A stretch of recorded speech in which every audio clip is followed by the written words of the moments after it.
Mercury goes retrograde this week in Pisces, and the first thing it does as it moves backward is head straight toward a planet it hasn't touched in these waters for 8 years, Venus, the planet of love, beauty, and everything you hold most dear.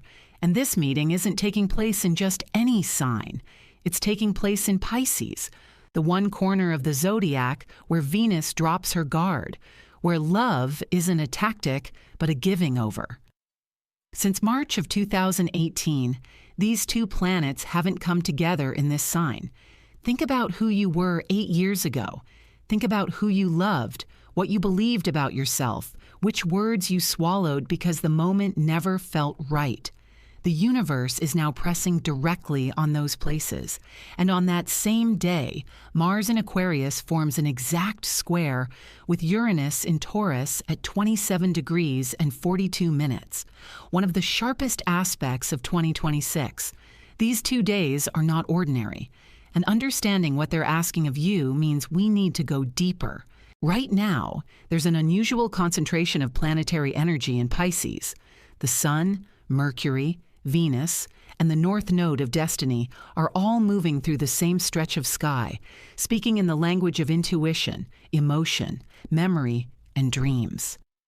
Pisces is the last sign of the zodiac, the place where things dissolve before they're reborn. When this many planets gather there at once, the wall between your conscious mind and your deeper knowing becomes almost see-through. You start remembering conversations you thought were gone for good. A song comes on and suddenly you're back in a room from years ago, sitting with something you never fully felt. This is the water Mercury is moving backward through. Mercury retrograde in Pisces goes after your emotional archives. It's nothing like retrograde in Virgo or Gemini, where the disruptions are practical, where emails bounce and flights get delayed. This one pulls open drawers you thought were locked for good. It brings back the voice of someone you once let in completely, not to haunt you, to ask you something. Did you ever actually say what you needed to say? On February 28th, retrograde Mercury meets Venus at around 22 degrees of Pisces, the planet of thought meeting the planet of the heart, while the mind is running in reverse. When Mercury is retrograde and touches Venus, it doesn't start new conversations. It picks up old ones. It doesn't bring in new people. It brings back the ones who already left a mark on your emotional body. And because Venus is exalted in Pisces, what rises to the surface isn't harsh. It's soft. You might hear from someone and feel something tighten in your chest, not from pain, but from recognition. The last time Mercury and Venus met in Pisces was March 4th, 2018. You were a completely different person. And whatever emotional chapter was open in your life at that point, whatever relationship was starting or ending, whatever creative vision was forming or falling away, this conjunction is calling you back to that thread. Not to live it again, to see it from who you are now. But this quiet reunion doesn't happen in a vacuum. On February 27th, just hours before Mercury and Venus perfect their conjunction, Mars in Aquarius forms an exact square to Uranus in Taurus.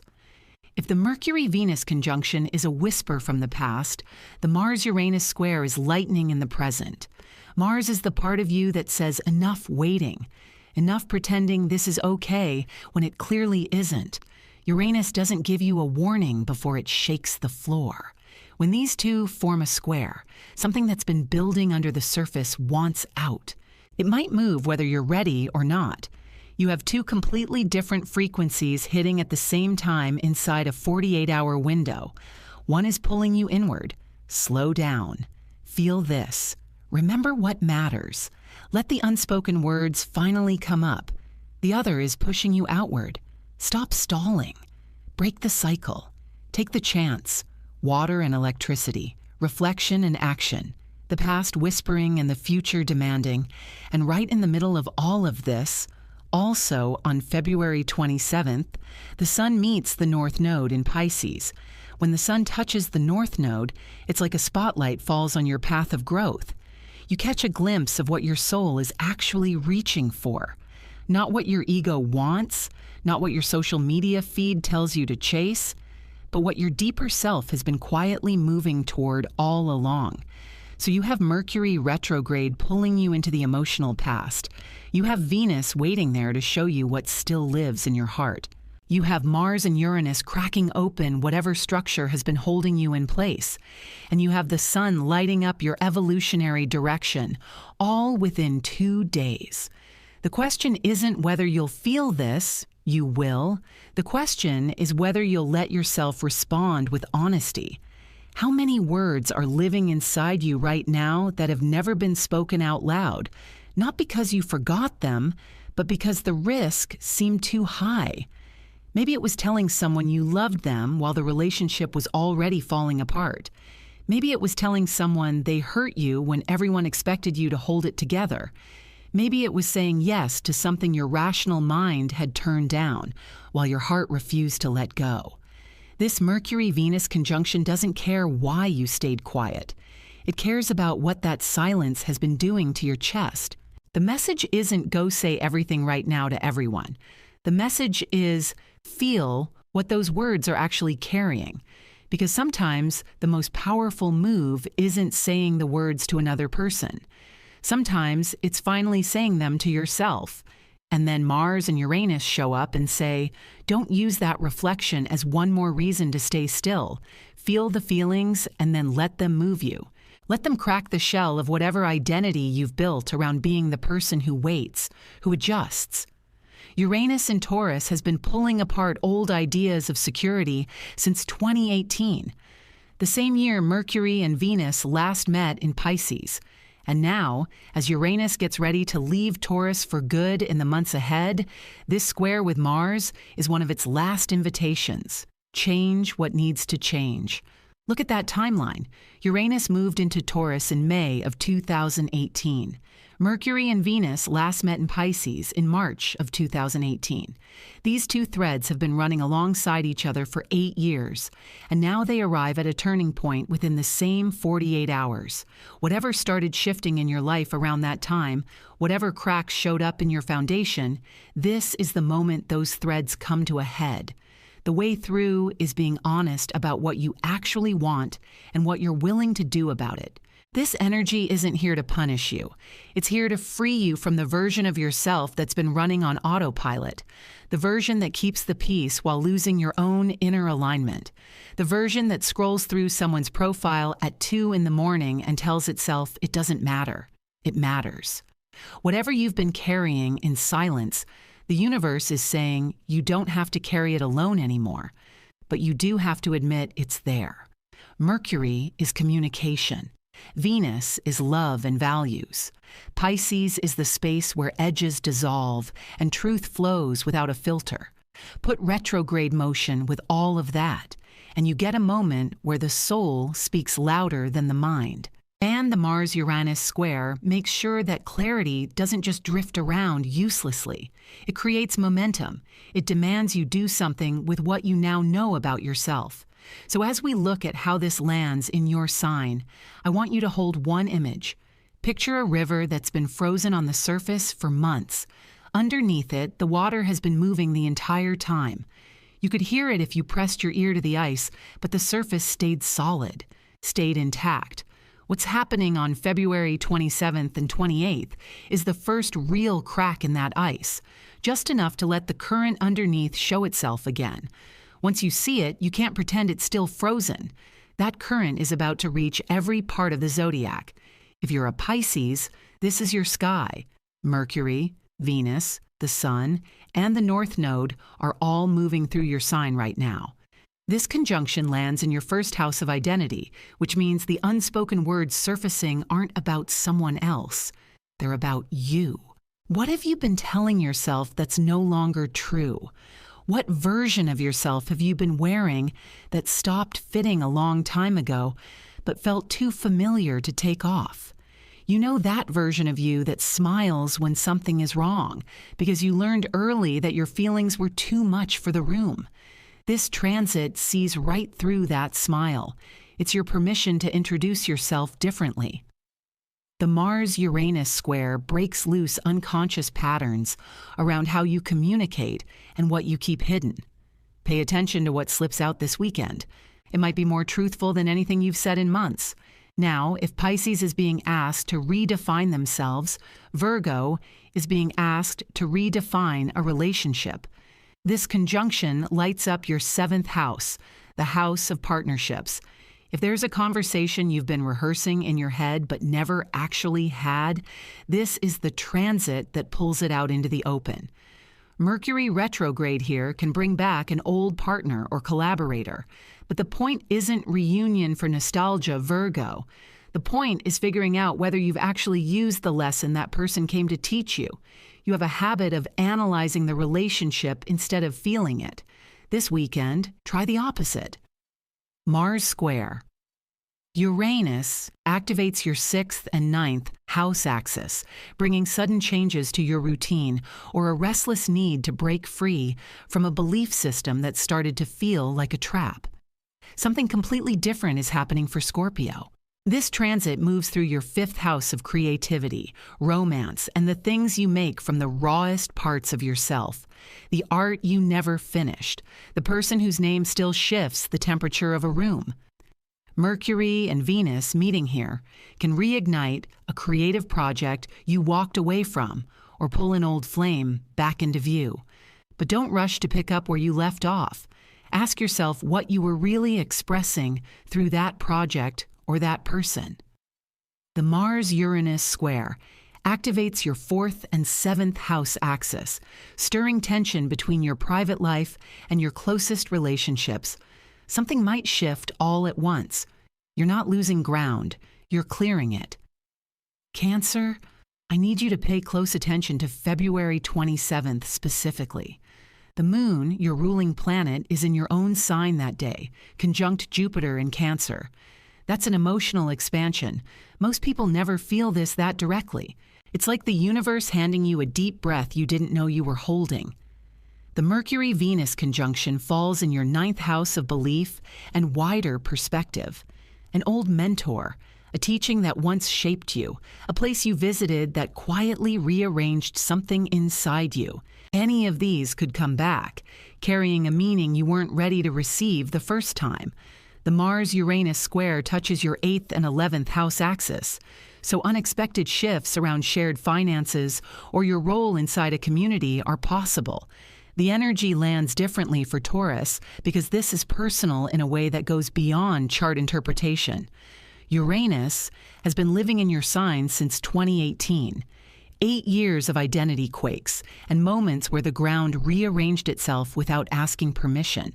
This Mars square hitting Uranus in your 1st house is the exclamation point at the end of a very long sentence. Something you've been tolerating.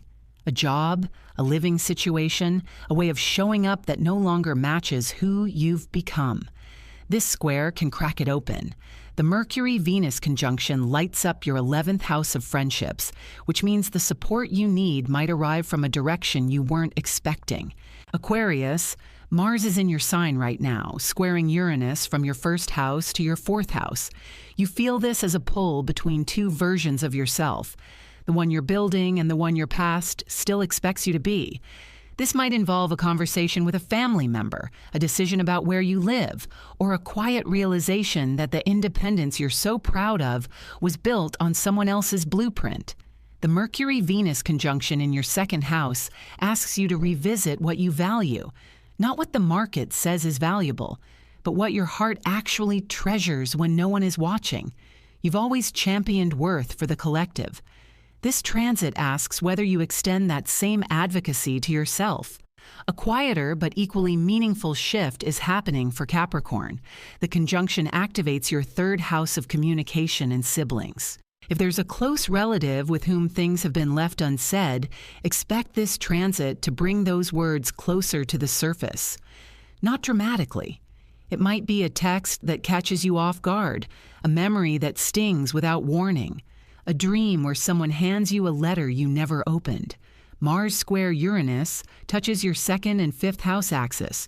You might realize your definition of security has been keeping you away from something joyful. Security isn't supposed to be a cage. It's supposed to be a platform, something you stand on so you can reach for something higher. Sagittarius, This conjunction falls in your fourth house, the deepest, most private part of your chart: home, family, roots.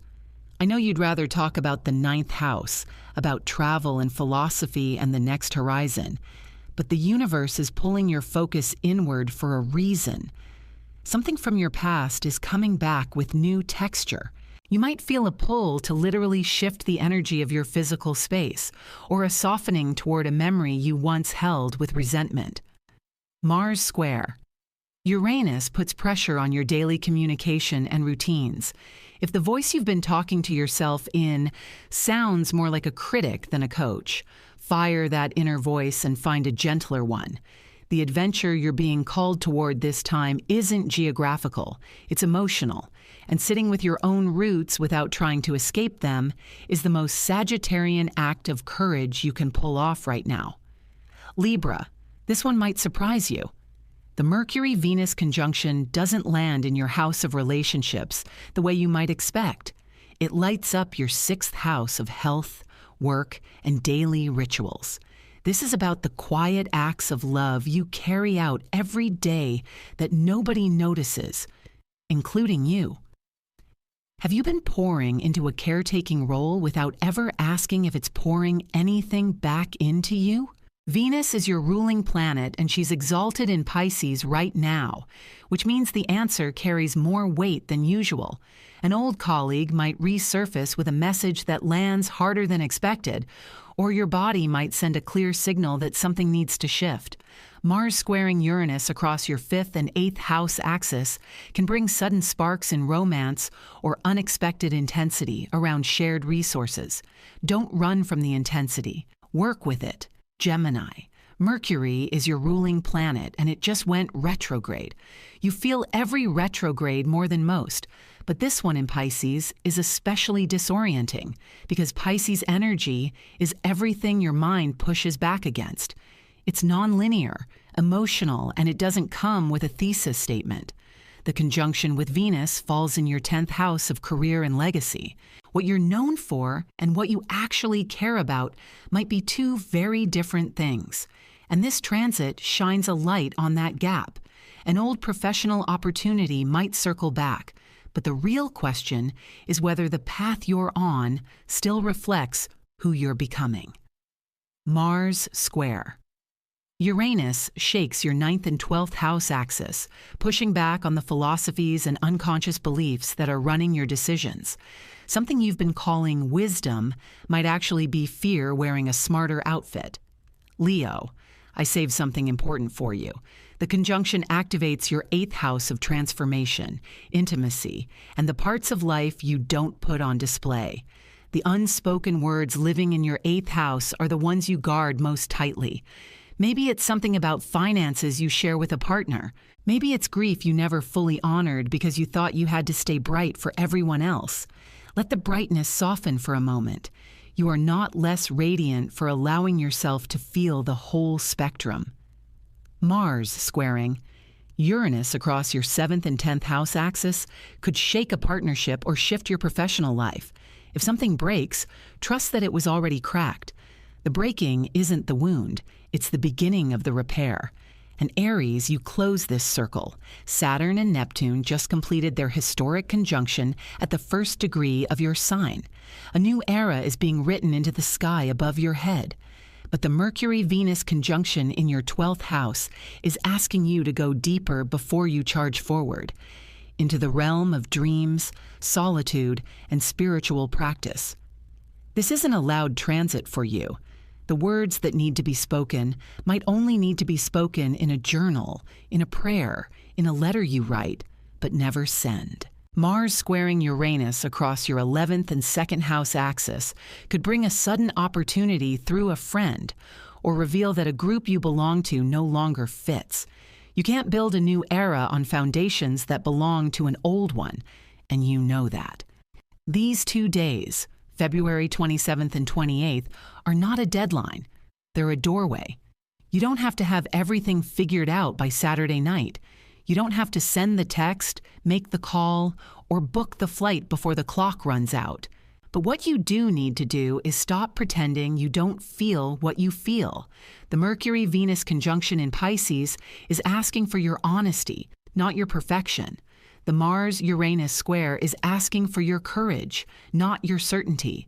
And the Sun on the North Node is asking for your trust, not your plan. 8 years of accumulated silence, of swallowed truths, of carefully managed emotions.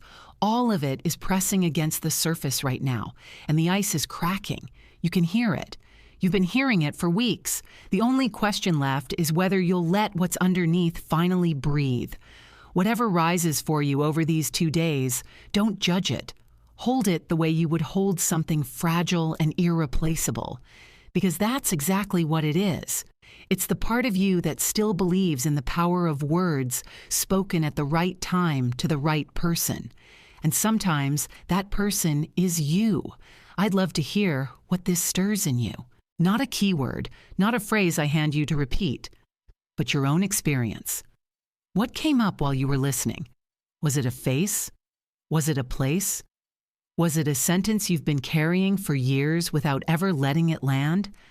Whatever it is, the comment section is yours. Every story shared here becomes part of this collective moment. And there's something powerful about knowing you're not the only one standing at this threshold. If this touched something real inside you, I'd be grateful if you stayed with this channel. Subscribing isn't just clicking a button. It's choosing to keep showing up for these conversations, to let the cosmos speak to you in a space that honors both your intelligence and your intuition. I'm here every week reading the sky so you don't have to walk through it alone. The ice is cracking. Let the river move.